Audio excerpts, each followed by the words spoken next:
Bismillahirrahmanirrahim. Assalamualaikum warahmatullahi wabarakatuh. Pekan lalu kita sudah membahas mengenai aturan angka penting dan aturan pembulatan. Maka pekan ini kita akan membahas bagaimana operasi perhitungan angka penting. Untuk yang pertama yaitu operasi penjumlahan dan pengurangan. Jadi saat kita melakukan penjumlahan atau pengurangan suatu bilangan, bilangan ini biasanya dalam fisika itu merupakan hasil pengukuran. Maka hasil dari penjumlahan atau pengurangan itu harus memiliki ketelitian atau jumlah desimal yang sama dengan bilangan yang memiliki ketelitian atau jumlah desimal paling sedikit dalam operasi perhitungan tersebut. Jadi kita mengikut pada bilangan yang memiliki desimal yang paling sedikit atau jumlah angka di belakang koma yang paling sedikit. Untuk prosedur perhitungannya, yang pertama kalian jumlahkan atau kurangkan bilangannya dengan cara biasa, dengan cara pengurangan atau penjumlahan biasa. Yang kedua, bulatkan hasilnya mengikuti bilangan dengan jumlah desimal paling sedikit. Jadi contohnya seperti ini. Kalau ada suatu bilangan misalnya 1,586 ditambah dengan 2,31, maka kalau kita tambahkan dia dengan cara biasa itu hasilnya 3,896. Tapi di sini kita mau menggunakan aturan angka penting. Dalam kasus penjumlahan dan pengurangan, kita mengikut pada angka yang jumlah desimalnya paling sedikit. Maka kita mengikut pada 2,31. Karena kalau kita lihat antara dua angkanya, yang 1,586 itu memiliki 3 angka di belakang koma, yang 2,31 itu memiliki cuma 2 angka di belakang koma, dia lebih sedikit. Jadi kita mengikut ke 2,31. Maka hasil pengukurannya harus memiliki 2 angka di belakang koma. Jadi hasil dari 3,896 tadi kita bulatkan menjadi hanya 2 angka di belakang koma, berarti hasilnya menjadi 3,90. Setelah kita bulatkan dengan aturan pembulatan yang kita telah pelajari pekan lalu. Untuk contoh pengurangan, ini seperti pengurangan angka bilangan 0,954 kurang 0,3109, maka hasilnya itu kita mengikut pada 0,954 yang memiliki 3 angka di belakang koma. Untuk hasil pengukuran biasa, untuk hasil perhitungan biasanya itu kita peroleh 0,6431. Ini yang kita bulatkan menjadi 3 angka di belakang koma menjadi 0,643. Ingat aturan pembulatan yang telah kita pelajari pekan lalu. Selanjutnya untuk operasi perkalian dan pembagian angka penting. Jika kita melakukan operasi perkalian atau pembagian bilangan, maka hasilnya harus memiliki jumlah angka penting yang sama dengan bilangan yang memiliki jumlah angka penting paling sedikit dalam operasi perhitungan tersebut. Jadi contohnya kita mengalihkan suatu bilangan yang memiliki 3 angka penting dengan suatu bilangan yang memiliki 2 angka penting. Maka hasilnya itu harus memiliki 2 angka penting. Jadi untuk prosedurnya, yang pertama kita kalikan atau bagikan bilangannya dengan cara biasa.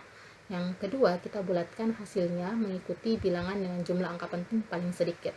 Jadi contohnya seperti ini, ada suatu operasi ya, operasinya itu 2,10 dikali 0,5896, tentukan hasilnya dengan jumlah angka penting yang benar. Jadi 2,10 itu memiliki 3 angka penting dan 0,5896 itu memiliki 4 angka penting. Maka hasil akhirnya nanti harus memiliki 3 angka penting. Kita mengikuti ke 2,10 yang memiliki angka penting paling sedikit. Jadi untuk perkalian biasanya untuk langkah pertamanya itu hasilnya 1,23816. Yang untuk langkah keduanya ini pada langkah ini kita bulatkan. Maka kita bulatkan dia menjadi 3 angka penting. Hasilnya dengan mengikuti aturan pembulatan itu adalah 1,24. Jadi hasil akhirnya memiliki 3 angka penting. Untuk contoh pembagian, misalnya ada 16,15 dibagi 2,7.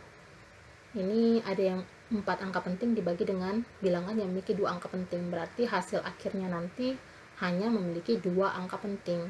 Nah, untuk langkah pertama, diperoleh hasil pembagian dari dua bilangan ini adalah 5,98, 148, 148. Oke, itu banyak sekali angka pentingnya. Kita hanya hasil akhirnya kita harus mengubahnya menjadi 2 angka penting. Maka kita bulatkan dengan aturan pembulatan, hasilnya menjadi 6,0, menjadi hanya 2 angka penting. Oke, untuk operasi campuran, kalau tadi operasi perhitungannya hanya terdiri perkalian atau pembagian, maka kita kerjakan dengan cara biasa saja dengan aturan yang tadi. Begitupun untuk jika operasinya hanya terdiri pengurangan dan penjumlahan, maka cara pengerjaannya juga dengan cara yang tadi, aturan yang tadi. Bagaimana jika operasinya terdiri dari campuran perkalian, pembagian, penjumlahan, pengurangan? Aturan yang mana yang harus kita ikuti? Oke. Jika kita ketemu kasus seperti ini, maka yang paling pertama kita kerjakan itu adalah bilangan yang berada dalam tanda kurung. Nah, itu aturan yang sudah kalian pelajari sejak SD gitu. Namun jika ternyata dalam operasinya itu tidak ada tanda kurung, maka kita kerjakan pembagian atau perkalian terlebih dahulu. Untuk urutan perkalian dan pembagian itu tidak ada aturan yang pasti. Jadi baik kalian mengerjakan perkalian duluan ataupun pembagian duluan, itu tidak ada yang salah, karena hasilnya pasti ujung-ujungnya pasti akan sama. Tapi kalau sudah tercampur dengan pembagian, penjumlahan dan pengurangan, itu hasilnya bisa berbeda. Makanya untuk kasus seperti ini kita kerjakan perkalian dan pembagiannya terlebih dahulu, atau yang ada di dalam tanda kurung, terserah bagaimana soalnya ya. Jadi setelah kita kerjakan perkalian atau pembagiannya, itu hasilnya kemudian kita bulatkan sesuai dengan aturan yang sudah kita pelajari. Nah, terus hasil dari pembulatannya itu yang digunakan untuk mengerjakan operasi berikutnya. Jadi contohnya seperti ini, ada operasi ya. Jadi 0,954 dikurang 0,3109 ditambah 2,7 dikali 15,2 dibagi 2. Sekarang bagaimana pengertiannya? Karena dalam kasus ini tidak ada tanda kurung, berarti kita kerjakan perkalian atau pembagiannya terlebih dahulu. Jadi setelah kita kerjakan perkalian dan pembagiannya, hasilnya kita tambahkan dengan hasil pengurangan dari 0,94 dikurang 0,3109. Jadi ingat, dikerjakan yang di dalam tanda kurung atau kerjakan pembagian dan perkaliannya terlebih dahulu. Hasilnya kemudian kalian bulatkan sesuai dengan aturan yang telah kita pelajari, baru kalian lanjutkan ke operasi selanjutnya. Yang ini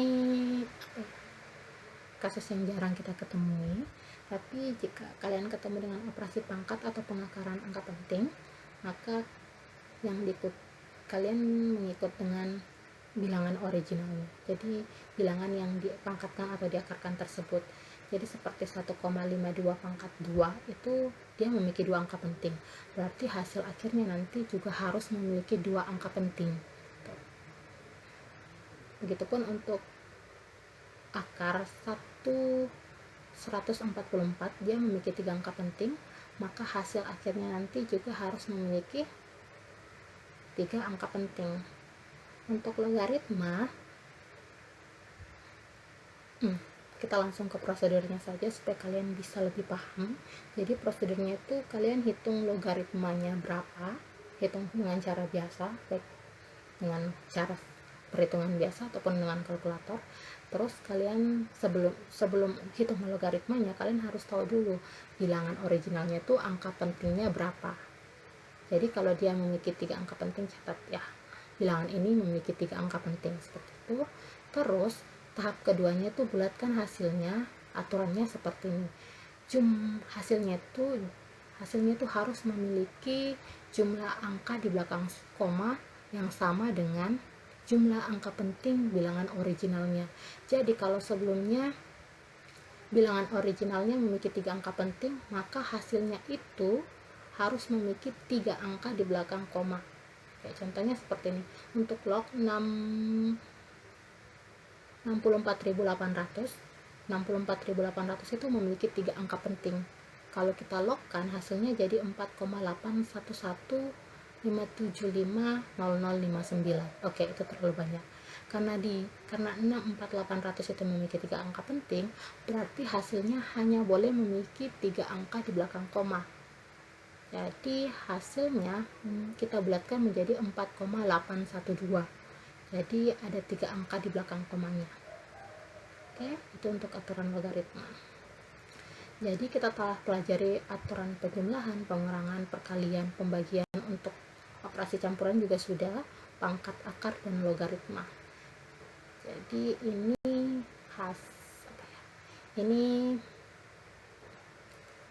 materi untuk operasi angka penting.